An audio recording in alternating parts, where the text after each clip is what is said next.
Hi, class. I wanted to briefly review writing project 4.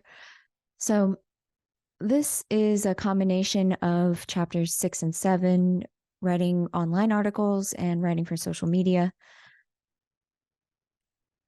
And what you're doing is you're creating your own blog style article. Now, this can follow one of a few of the different blog formats we talked about. One of them would be the news style article. So something kind of like this example where they're talking about a specific issue that was happening in the farms in Senegal, and you can see all of these are going to follow the format where you have that introductory area. So a couple of paragraphs explaining what's going on, why this is important, that kind of thing, and then subheadings with paragraphs inside them. Depending on what kind of story you're covering, it'll change how you format this, of course. But generally speaking, a couple of paragraphs for each subheading should be good, as long as you're explaining your topic and the subsection well for your audience.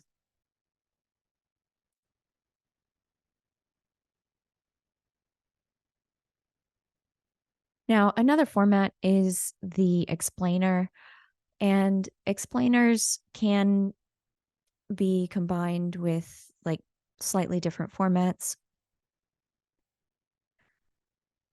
One would be something like this, where they're talking about an everyday event that your audience might experience, like how cats enjoy following lasers. And you can see they still have that introduction, then subheadings with additional information. And then you want to make sure you're providing some kind of conclusion as well. Or if we're looking at a format similar to more of a health, medical, informative article, then you might start by explaining, okay, this is the topic we're talking about. Here are the basics, and here are some frequent symptoms, um, stages, rash locations, all that kind of stuff.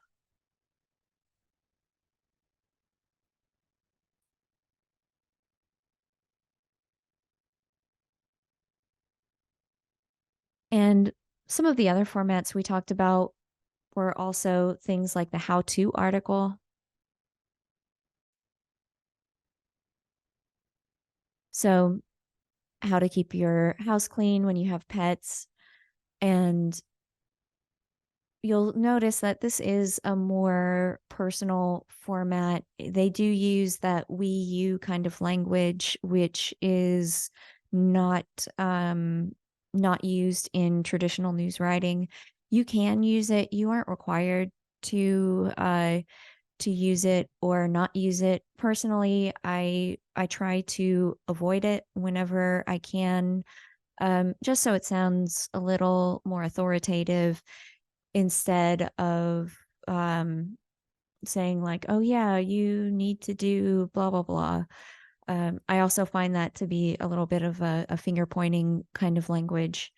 But like for this one, they're saying they start out by addressing the issue at hand, which is cleaning your house when you have pets and doing it in a way that won't harm your animals. So they have each subheading related to that idea, like not using toxins, finding pet friendly cleaning options, and keeping them on hand, and solutions that won't smell super gross to people or to their animals, and cleaning as you go kind of stuff.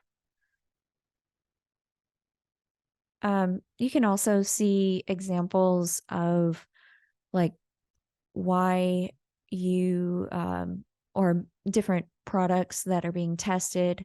Like for this one, they're talking about finding finding and removing animal pee. So if you're someone who has to deal with that kind of thing, then maybe you want to like look for this kind of stuff, that kind of thing. And another one, if you're doing one of those like best or worst lists, then you might look for the best or worst podcasts, for example. In this one, they break it down not just by what kind of podcast, like is it tech or true crime or whatever. They give you a list so you can figure out exactly which ones you like. And they explain why they updated it or what made something the best or the worst. So it's important to explain to your audience why something is why you're rating it as the best or the worst. A lot of times they'll use a combination of user reviews, likes, or mentions, and along with their reviewer listening to it and saying like, oh yeah, compared to this other one, their storytelling was really good, they had a high production value, that kind of stuff in it. And you can see again they're using those they're using photos to differentiate between each podcast.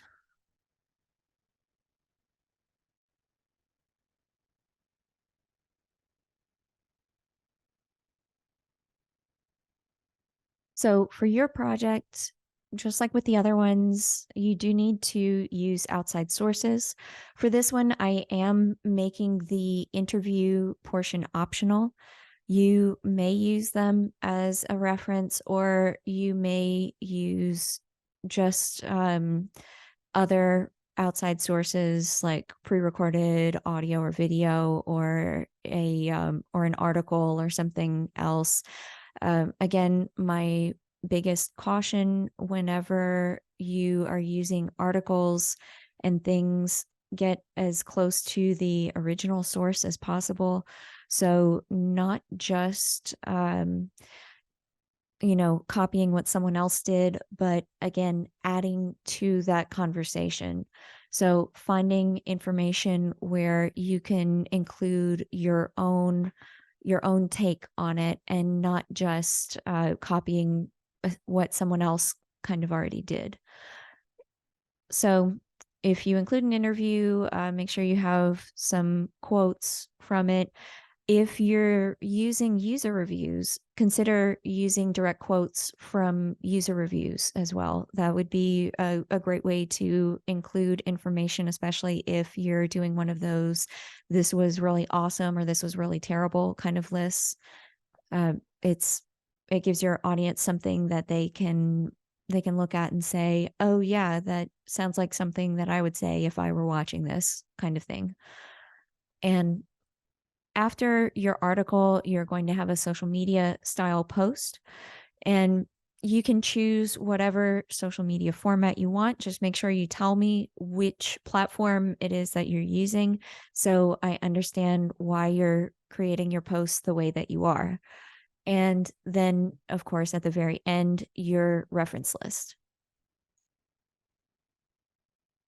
And a quick review again with references, we are looking for reliable information. That means thinking about what we discussed at the beginning of the semester.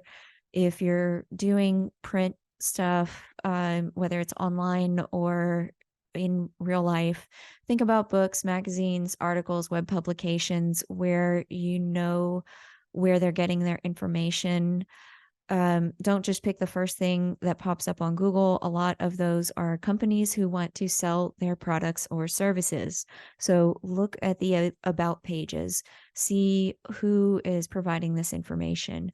Sometimes you do want a company's opinion about something because maybe as a company in that field, they have a reliable voice uh, about that particular topic.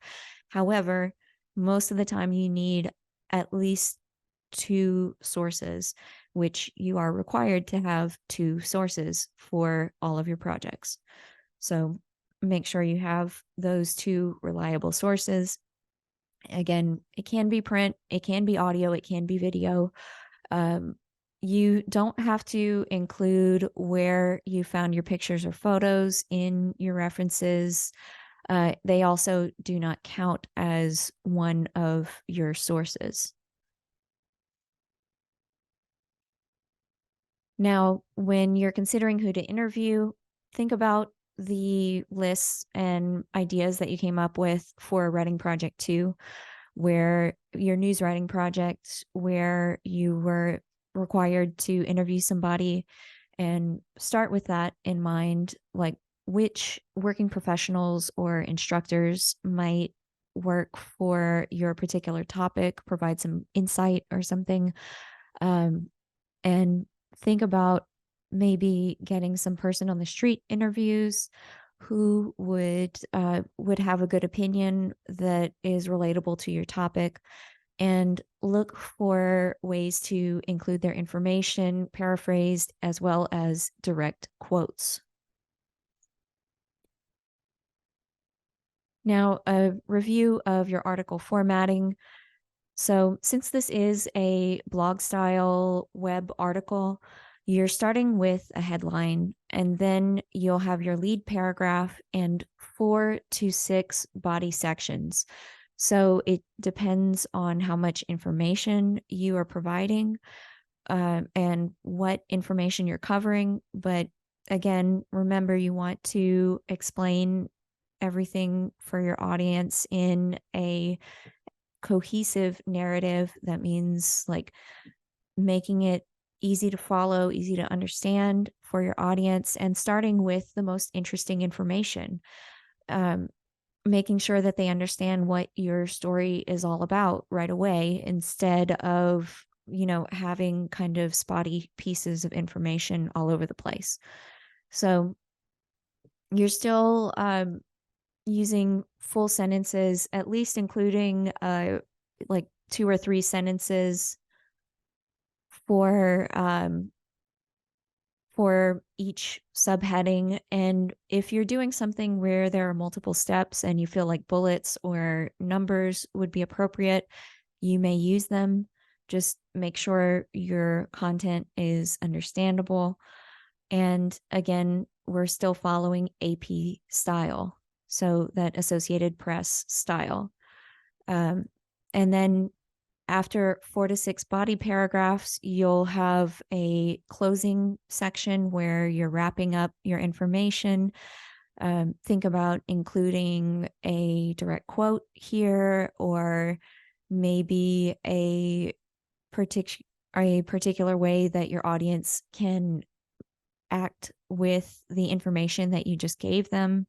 Like if you're talking about gardening, a reminder that, they can get started with a tiny plant or whatever it is that you're covering. And you may include pictures, video, or other media. Whatever you include, make sure it's supported by your article.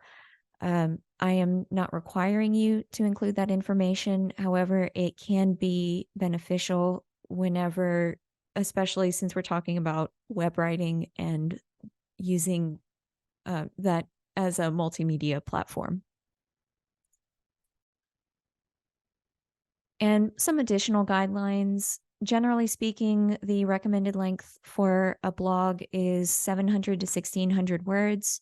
But the most important thing is that you have quality content, that you're including relevant information and fully developing your ideas so your audience understands what's going on, what are the different viewpoints being represented, and who is representing them. And also, of course, that your information, if you're including it from a journal, that you're using a peer-reviewed journal, and that you have fact-based information.